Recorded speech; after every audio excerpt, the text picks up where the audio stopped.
আমি বেঁচে ফিরেছি। হ্যাঁ, গুম হয়েছিলাম আমি ফেব্রুয়ারির 10 তারিখে, 2015 সালে ফেব্রুয়ারির 10 তারিখে। এখানে রেব ওয়ানে আমি ছিলাম 4 মাস 3 দিন। আর 2 মাস আমাকে রাখা হয়েছিল রাজশাহীতে, মেরে ফেলার জন্য মূলত। ওখানে রেব হেডকোয়ার্টারেই ছিলাম। আর 4 মাস 3 দিন রেব ওয়ানে ছিলাম। আমি যতটুকু ওখানে 2-1 জনের সঙ্গে কথা বলতে পারি মাঝে মধ্যে, তো জানতে পারি সেটা রেব ওয়ানেই ছিলাম। ওখানে আমাকে নির্মম নির্যাতন করা হয়। ওখানে আপনার সারাদিনে টয়লেট যে মানে আমাকে শুধু না, সবাইকে একবারই করতে দেওয়া হতো। এবং আমি 4 মাস 3 দিন আমার ইচ্ছে ছিল যে আমাকে তো মেরেই ফেলবে। আমি একটা সময় বুঝতে পেরেছিলাম যে তারা হয়তো আমাকে আর ফিরে যেতে দেবে না।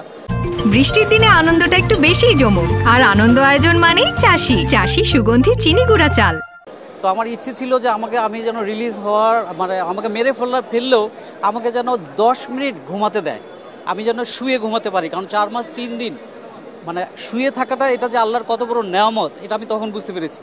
4 মাস 3 দিনই আমাকে হাত পিছনে বাঁধা, চোখ বাঁধা এবং বসা অবস্থায়, এবং হাত বাঁধা শুধুমাত্র একবার যখন টয়লেটে যেতে দিত, তাও আবার সময় বাঁধা ছিল 2 মিনিট। এর মধ্যে হয় আমাকে উজু করতে হবে, না হয় প্রসাব বা পায়খানা যে কোনো একটা করতে হবে। 2 মিনিট 3 মিনিট সময় দেওয়া হতো, কিন্তু 1 মিনিট পরেই তারা ধরে নিয়ে চলে আসতো, এরকম ছিল।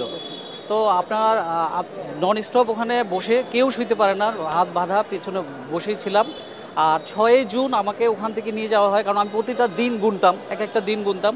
6 জুন আমাকে নিয়ে যাওয়া হয়, মানে 7-8 ঘন্টা জার্নি ছিল।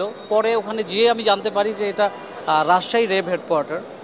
তো ওখানে আমাকে টয়লেটে রাখা হয়েছিল। টয়লেটে 1 মগ পানি দিত, আর 1 মগ পানি, এটা দিয়েই আপনি খাবেন, এটা দিয়ে আপনি গোসল করেন, উজু করেন, যাই করেন, ওই ছোট 1 মগ সারাদিনে দেওয়া হতো। আর টয়লেটের মধ্যে রাখা হয়েছিল আপনার মোস্ট প্রবাবলি হয়তো 6-8 ফিট, 4 ফিট এরকম। হ্যাঁ, শোয়া যায় না এরকম। আর টয়লেটের মতোই এটা ছিল। এই নির্মম নির্যাতন ছিল আর কি।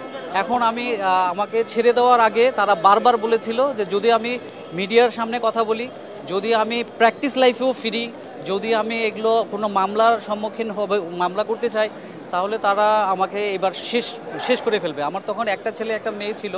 তারা বলতো এবার তুমি ফ্যামিলি সহ গুম হয়ে যাবা। এটা বারবার আমাকে তারা বলছিল যে তুমি ফ্যামিলি সহ, এবার তোমার ফ্যামিলি সহ তুমি উধাও হয়ে যাবা, তুমি বলো এগুলো করবা কিনা। ইভেন আমি যেন ঢাকাও না থাকতে পারি, আমি যেন প্র্যাকটিসও না করতে পারি। তো যাই হোক, তখন আইনের শাসন তখন এস্টাবলিশ ছিল না। এখন আমার বিচার বিভাগের প্রতি পূর্ণ আস্থা আছে, বিধায় আমি আজকে এখানে এসেছি। আমি এটা মামলা করতে চাই এবং আমি এর সর্বাত্মক শাস্তি চাই, এবং আমি এটা আগামীকালকে আমি হাইকোর্টেও এটা রিট করবো ইনশাল্লাহ। আমি চাই কোনো গভর্নমেন্টের সময় যেন কেউ কখনোই গুমের শিকার না হয়। শুধু আমাকে যারা গুম করেছে, আমি চাই যেন তারাও যেন কোনো সরকার তাদেরকেও যেন গুম না করে। এটা এত ভয়ঙ্কর, এত নির্মম। এই আমি হুকুমের আসামি হিসাবে অবশ্যই প্রাইম মিনিস্টার এটাতে অবশ্যই এটা ওনার নির্দেশনা ছিল। কারণ ওখানে যাকে গুম রাখা হতো, বলা হতো যে শেখ হাসিনার জন্যই আমরা করতেছি, এবং আমাকে মানে বেগম জিয়ার আমি একজন সমর্থক, বলা হতো যে তার মতো এরকম নেত্রী কেন সাপোর্ট করতে দেওয়া হবে না, শেখ হাসিনাই মেইন। এবং শেখ হাসিনার নির্দেশে তারাই যখন আমাকে টর্চার করতো, তার নাম নিয়েও বলতো। হ্যাঁ, এবং তারা সব শেখ হাসিনার একদম ঘনিষ্ঠ লোকজন, এটা বোঝা যেত। কারণ তাদের মানে এত রাগ কিসের, মানে এমন রাগ মনে হয় আমি তাদের ব্যক্তিগতভাবে কোনো আক্রোশ। তারা যখন আমাকে টর্চার করতো, বিশ্বাস করেন, তারা হাসাহাসি করতো। তারা খাবার খেত, হাসাহাসি করতো, উচ্চস্বরে ডিজে মিউজিক চলতো। ইভেন আমাকে যখন মাইক্রোতে ধরে, কোনো কথাই নাই, মাইক্রোতেই ওখানেই আমাকে ইলেকট্রিক শর্ট দেওয়া হয়, মাইক্রোর মধ্যে উচ্চ শহরে মিউজিক। মামলা ফাইল করেছি।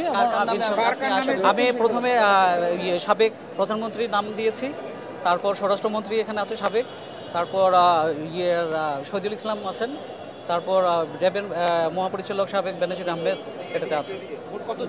মোট 26 জন। আমি 5 জন আসামি করেছি, আর বাকি 20 জন অজ্ঞাতনামা হিসেবে। কোন কোর্টে ফাইল করেছেন? আমি 22 নম্বর কোর্ট। কোর্ট কি বলেছে? কোর্ট আদেশ দিবে। কোর্ট বলেছে আপনি ওয়েট করুন, আমরা এটা দেবো। উনি সম্পূর্ণ লিখেছেন, আমি পুরো আশাবাদী উনি আমার এর সর্বোচ্চ শাস্তি এটাই দেবে। আমি গুমের অভিযোগে মামলা। হ্যাঁ, আমি 10ই ফেব্রুয়ারি থেকে অগাস্টের 13 তারিখ পর্যন্ত আমি গুম ছিলাম।